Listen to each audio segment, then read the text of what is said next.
Hei, Tamar, mau ke mana? Jerit Udin Tarzan. Belum pun sempat menjawab, dia sudah berada di belakang kami. Mau ke mana? Ulang Udin Tarzan lagi. Kami nak duduk jauh dari gelanggang ni, jawab Najib. Kenapa? Kalau ada sesuatu yang buruk terjadi, kami sempat melarikan diri. Jangan pergi mana-mana. Aku ada. Aku tak akan biarkan kamu tu mati katak. Wajah Udin Tarzan kelihatan cukup bengis. Saya dan Najib berpandangan. Mari, perintah Udin Tarzan. Mulut Najib terbuka separuh. Ikut sajalah cakap dia, bisik saya ke telinga Najib. Udin Tarzan tarik tangan kanan saya.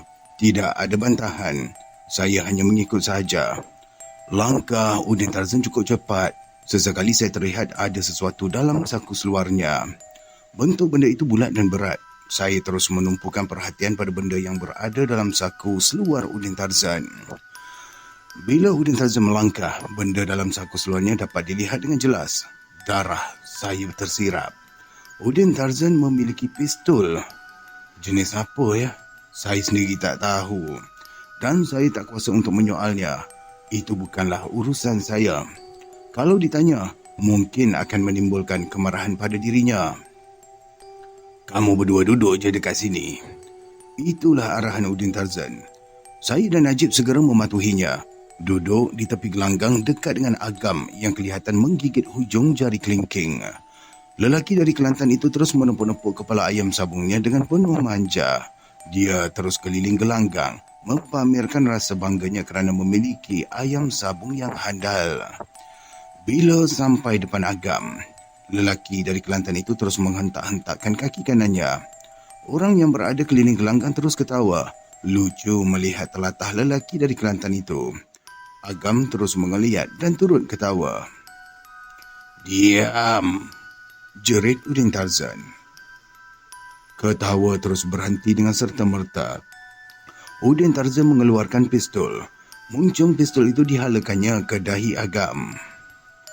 Kamu mahu mengganggalkan semua yang telah diatur, lanjut Udin Tarzan. Muncung pistol terus bertemu dengan kulit dahi Agam. Semua yang menyaksikan peristiwa itu menjadi cemas. Tak ada seorang pun yang berani bersuara.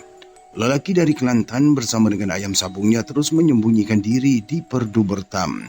Ternyata pada lelaki itu, dia lebih mengutamakan keselamatan ayam sabungnya dari dirinya sendiri. Ayam sabungnya dimasukkan ke dalam baju.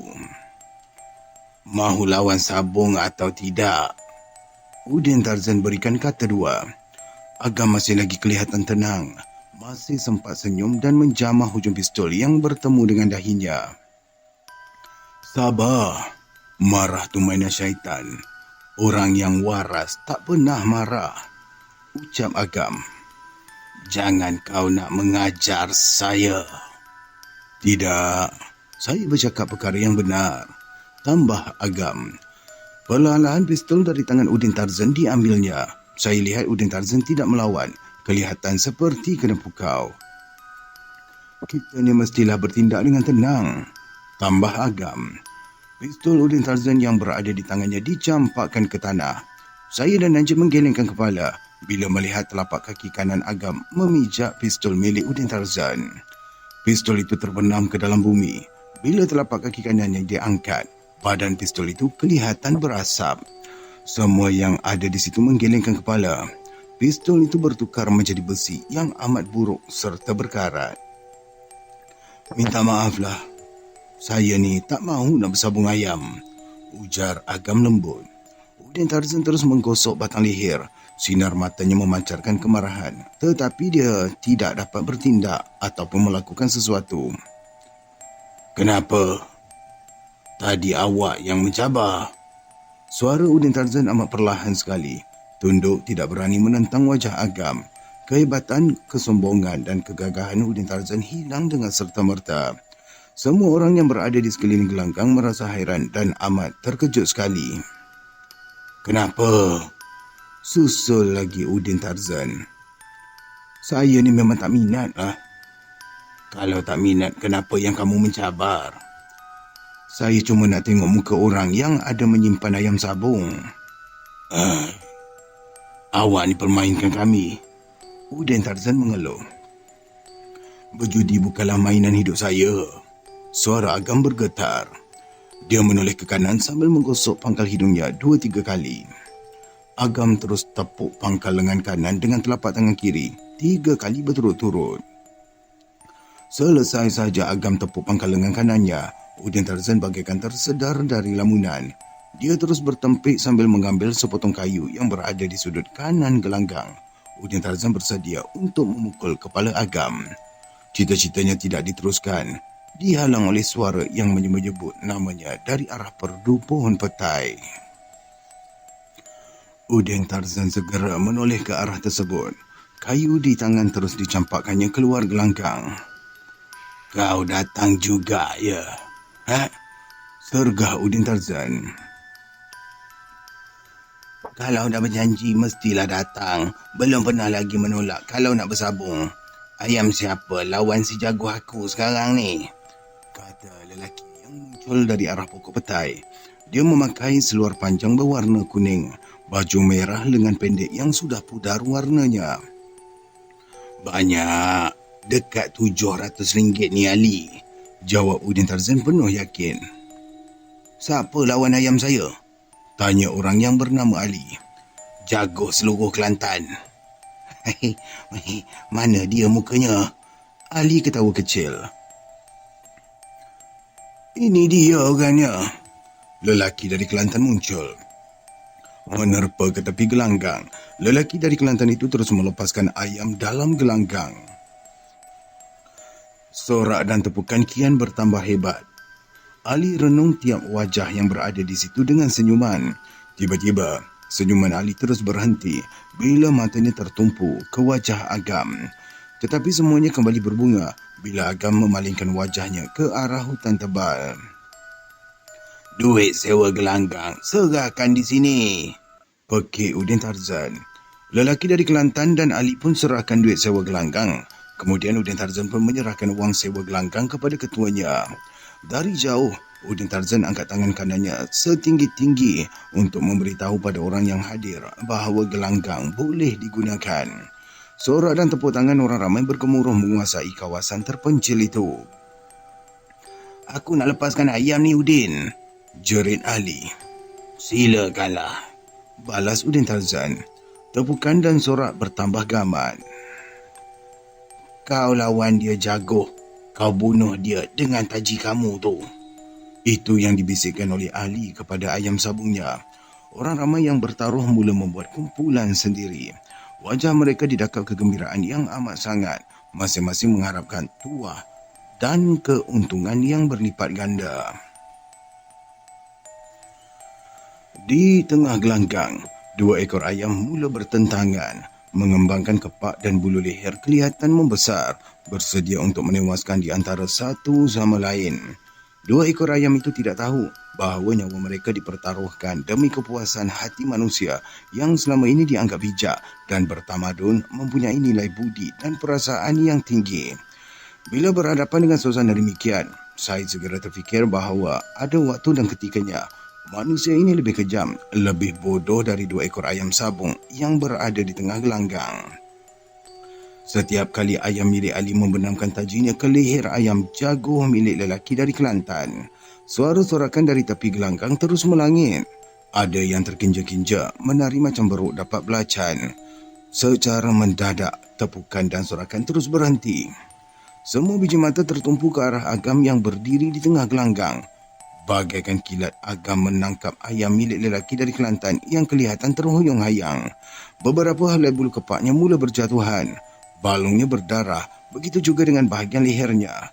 Agam segera mendekati lelaki dari Kelantan itu. Ambillah ayam kamu ni, kata Agam pada lelaki dari Kelantan. Kami ni belaga, ayah. Apa hak kamu mengganggu kami? Islam melarang pengikutnya berbuat kejam dengan binatang. Saya ni mencari rezeki. Tapi bukan macam ni caranya mencari rezeki. Tapi... tak ada tapinya. Ambil ayam kamu dan pergi dari sini. Kalau kamu tak dengar cakap aku, buruk padahnya nanti. Agam mula menunjukkan taring. Lelaki dari Kelantan itu mula membantah, tetapi bila dilihatnya muka Agam, dia tak jadi membantah. Tanpa banyak bercakap, dia terus mengambil ayam sabungnya.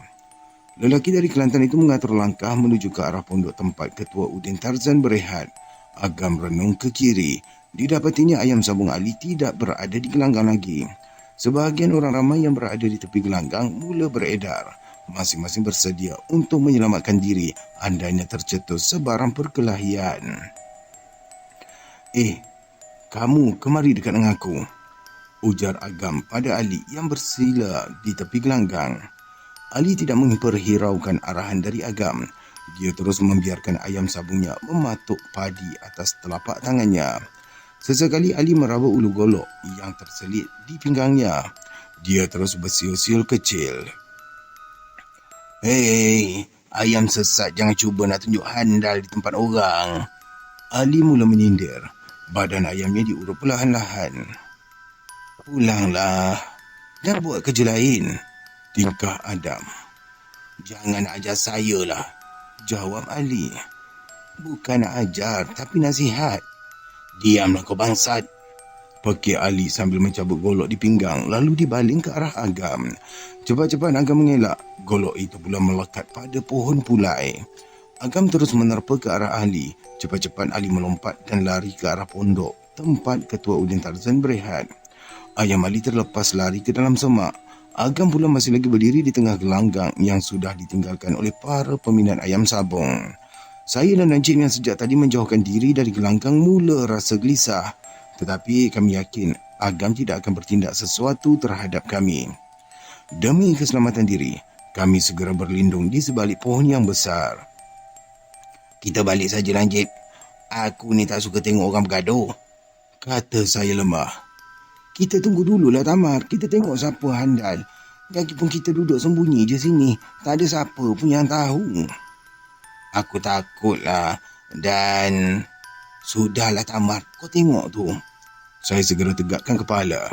Sepasang mata saya tertumpu ke arah Agam yang sedang berhadapan dengan Ketua Udin Tarzan.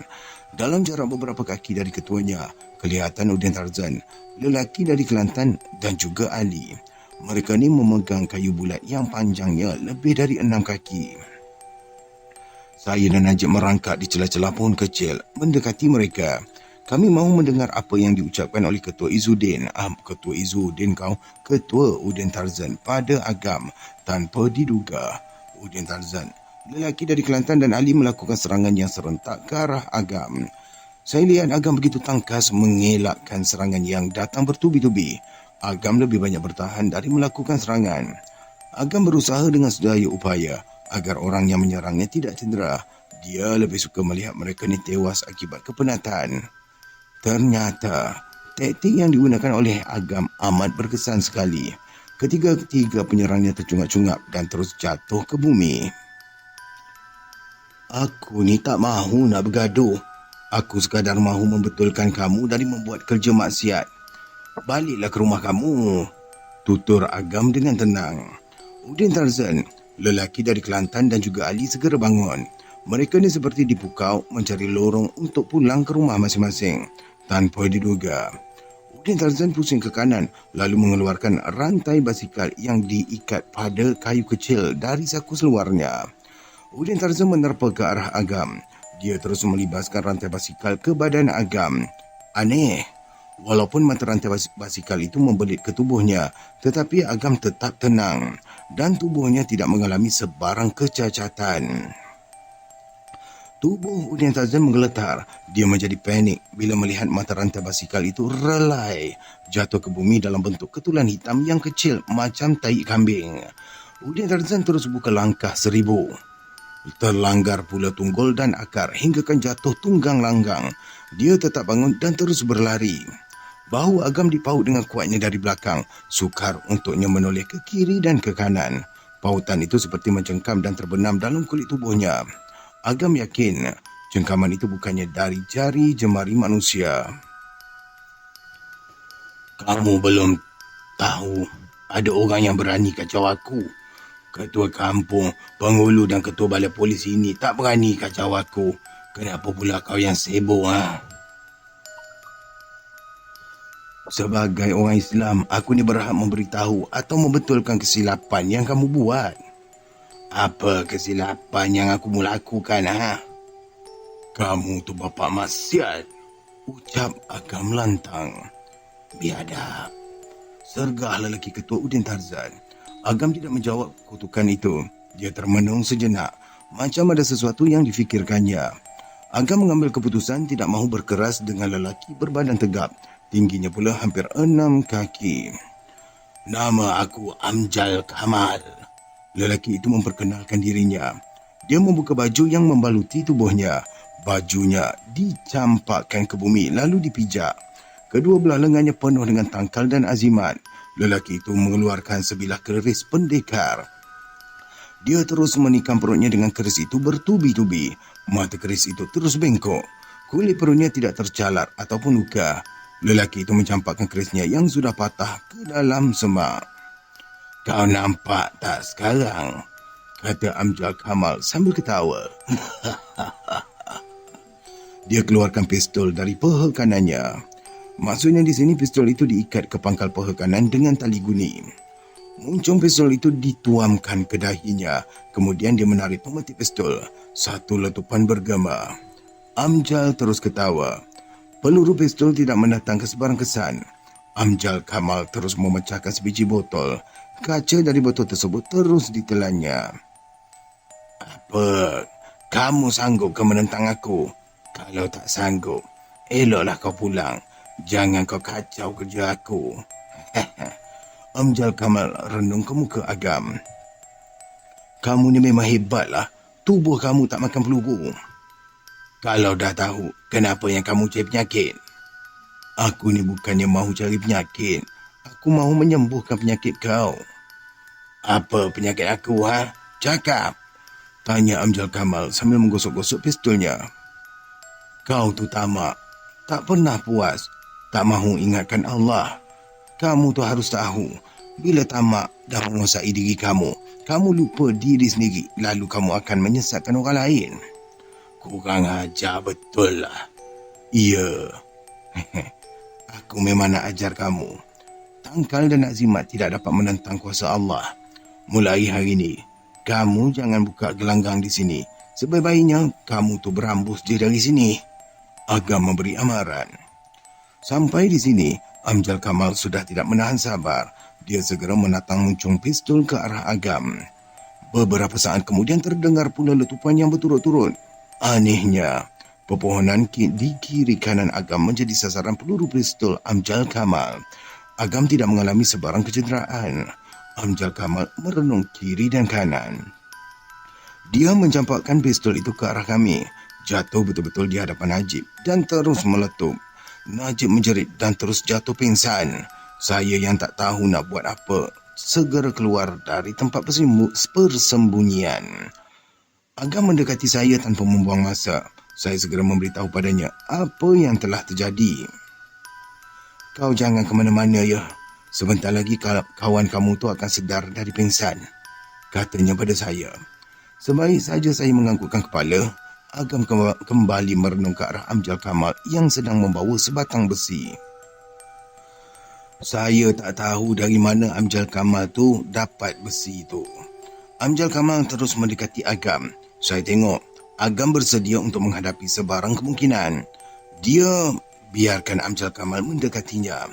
Bila Amjad Kamal angkat besi untuk memukul kepalanya, Agam menampar bumi. Besi di tangan Amjad terus terlepas.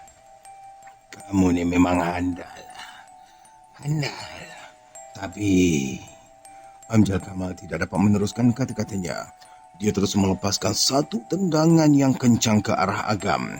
Amjad Kamal membuka silat siam.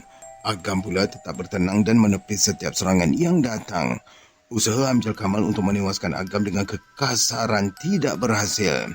Kali ini Amjad Kamal menggunakan ilmu kebatinannya untuk menundukkan Agam. Mereka berdiri bertentangan, masing-masing memeluk tubuh. Agam memberi syarat tangan pada saya supaya kembali ke tempat persembunyian. Bila saya sampai ke tempat tersebut, saya dapati yang Najib sudah pun sedar dari pingsan.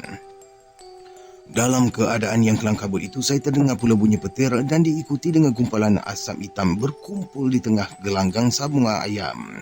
Dari gumpalan asap itu keluar pula percikan bunga api yang menuju ke arah tubuh Agam. Pelik. Bila percikan bunga api itu mahu mengenai tubuh Agam, percikan itu segera berpatah balik ke dalam gumpalan asap dan terus hilang. Muka Agam kelihatan berpeluh. Agam terus menajamkan kedua belah bibirnya sambil menghembuskan udara yang berkumpul dalam mulutnya ke arah gumpalan asap.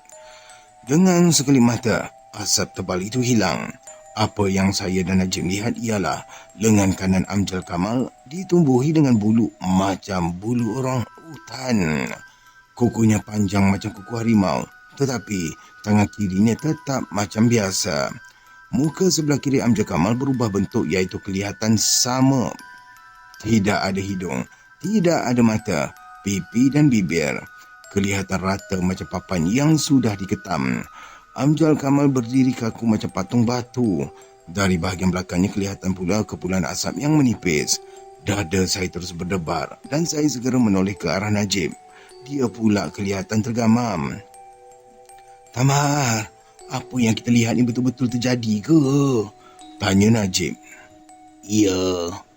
Aku yakin Amjad Kamal ni banyak ilmu dunianya, kebal dengan sihir. Dia melindungi setan," bisik saya ke telinga Najib. Sebaik saja saya selesai mengucapkan kata-kata tersebut, bulu tengkuk saya segera menegak, badan terus menggeletar. Saya pun segera membacakan beberapa ayat suci untuk menghalau syaitan. "Tamar, lihat tu." Najib cuit bahu kanan saya. Tanpa membuang masa, saya renung ke arah Agam yang sedang menumpukan seluruh biji matanya ke arah tubuh Amjad Kamal. Setiap kali Setiap kali Agam menggerakkan kelopak matanya, tangkal di leher Amjad Kamal putus sendiri, jatuh ke bumi lalu terbakar. Bila Agam gerakkan lehernya ke kanan, azimat atau tangkal yang membelit di lengan Amjad Kamal segera relai menjadi habuk yang akhirnya berterbangan entah ke mana di bawah angin. Amjad Kamal bertempik. Tangannya yang bertali diangkatnya tinggi-tinggi. Dalam sekelip mata saja, dia menjatuhkan dirinya ke bumi. Amjad Kamal menyondolkan mukanya ke tanah, tidak ubah macam babi yang menyondol batas ubi keledek. Agam tetap tenang melihat keadaan yang amat ganjil itu.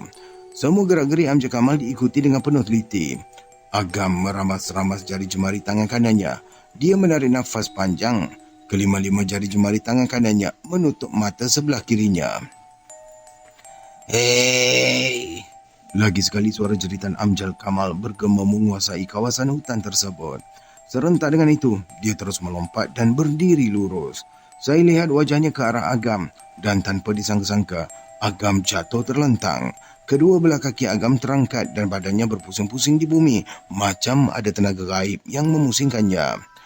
Saya dan Najib terpaku melihat keadaan yang tidak pernah kami fikirkan selama ini.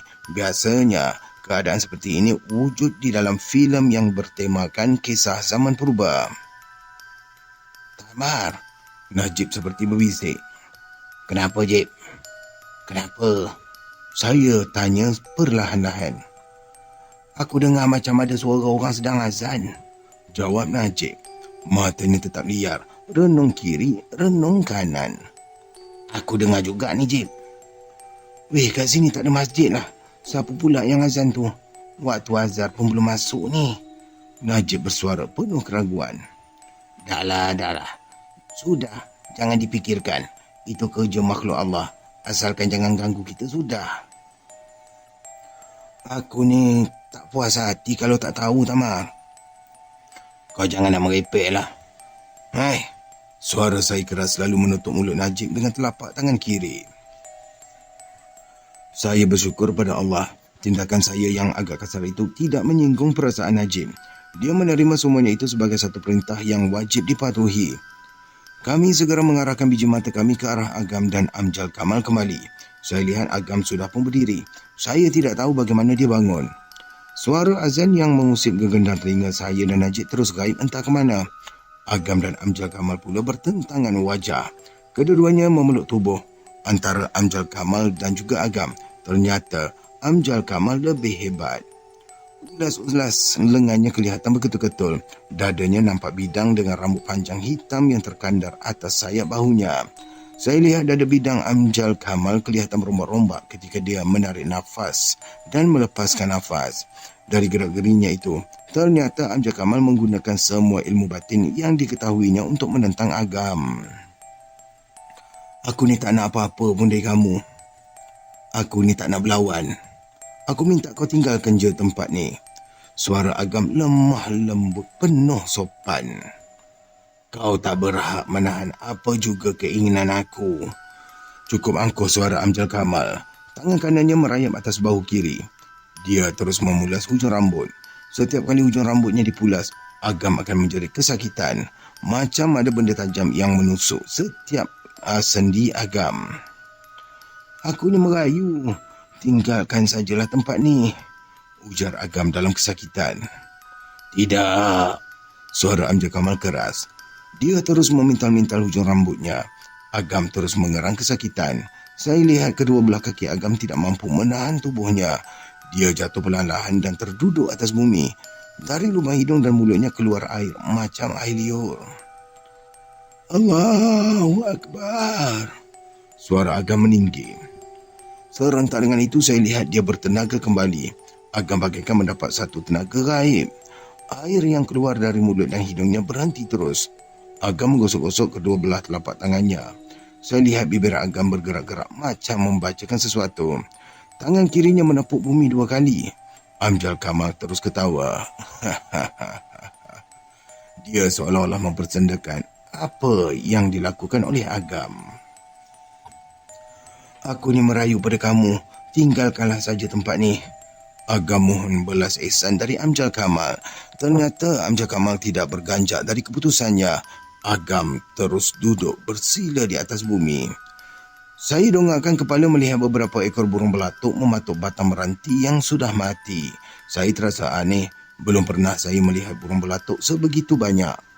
Beberapa helai daun tua mula gugur ke bumi dirempuh angin.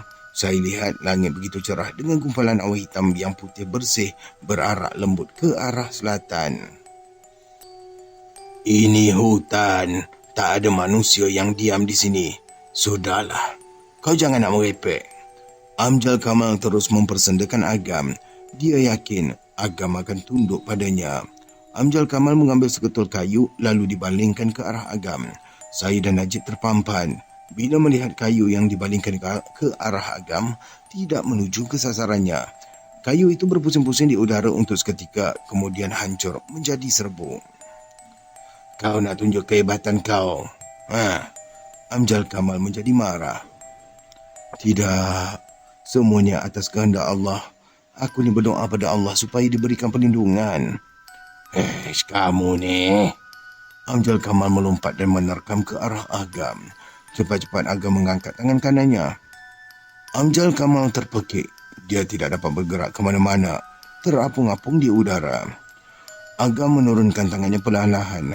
Tubuh Amjad Kamal yang terapung-apung di udara turut sama bergerak perlahan-lahan ke permukaan bumi. Bila telapak tangan Agam bertemu dengan bumi, tubuh Amjad Kamal terletak di atas tanah. Aku diminta kamu berhentilah dari membuat kerja maksiat, kata Agam masih lagi berlembut. Itu urusan aku. Ya, aku tahu itu urusan kamu. Tapi Agam berhenti bercakap. Tapi apa manusia laknat? Orang-orang yang berjudi di sini sudah mengotorkan masjid dan surau tempat kami beribadat. Mereka kencing dan berak ikut suka hati. Kamu bohong, bantah Amjad Kamal. Baiklah, aku buktikan. Agam merenung ke arah sebelah kiri. Tidak ada apa-apa yang dapat dilihat kecuali hutan kecil dengan pohon yang menghijau. Aku ni bukannya budak-budak. Amjad Kamal menepuk dada dan meludah ke arah Agam. Tiba-tiba saya dan Najib terdengar bunyi suara orang-orang membacakan ayat-ayat suci. Saya amati pembacaan itu dengan teliti. Saya kagum. Pembacaan itu memang betul. Sama ada dari segi tajwid, tekanan suara dan dengung. Pembacaan yang sempurna itu membuatkan saya terpesona.